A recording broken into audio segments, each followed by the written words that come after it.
আর বর্তমান প্রেক্ষাপটে যেটা জানলাম যে আমাদের যারা জুনিয়র ভাই সমন্বয়কাররা আছেন তারা ভিপি মানে নির্বাচন করবেন, তারা তাদের ঢাকা বিশ্ববিদ্যালয়কে অগ্রাধিকার দিয়ে থাকেন, ঢাকা বিশ্ববিদ্যালয়কে জাতীয় সংসদ বানিয়ে রেখেছেন, যার কারণে তারা 32 বলেছেন।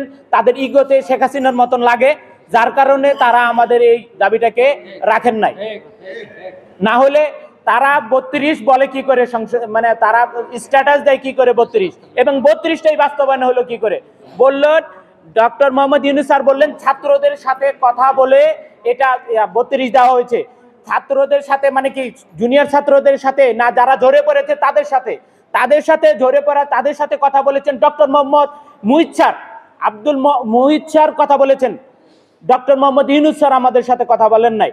ডক্টর মোহাম্মদ ইউনূস স্যার যদি কথা বলতেন তাহলে আমাদের ঝরে পড়ার যে দাবিগুলো পালন করতেন। কথিত যাদের আমরা নাম উল্লেখ করতে চাচ্ছি না, এটা আপনারা মোটামুটি জানেন এবং তাদের স্ট্যাটাসগুলো আপনারা ফলো করেছেন, এবং এটা আরও স্পষ্ট হয় ডক্টর মোহাম্মদ ইউনূস স্যার যেভাবে বলেছেন যে ছাত্রদের সাথে কথা বলে, ছাত্রদের আমাদের ঝরে পড়া যারা 30 ঊর্ধ্বে তারা কখনই তাদের সাথে বসেন নাই, বসেছেন যারা যাওয়ার মতন ক্ষমতা রাখে ডক্টর মোহাম্মদ ইউনূস স্যার, এই মানে সমন্বয়করা তারাই ওইখানে গিয়ে এই কথাগুলো বলেছেন। আর আরেকটা কথা বলি, সেটা হলো যে গোটা বাংলাদেশে যারা আমাদের জুনিয়র ভাইরা যারা 32 পেয়েছেন তারা আমাদের জন্য পেয়েছেন, সিনিয়র ভাইদের জন্য।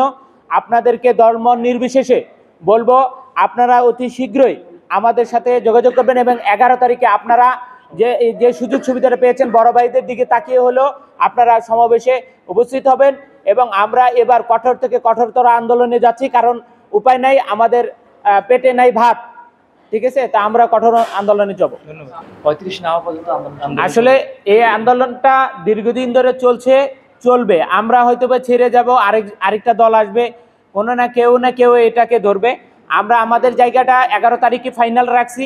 11 তারিখে আমরা ফলাফল চাই, ফলাফল পাবো ইনশাল্লাহ, আশা করি। আমরা 11 তারিখের পরে আমরা জানাবো।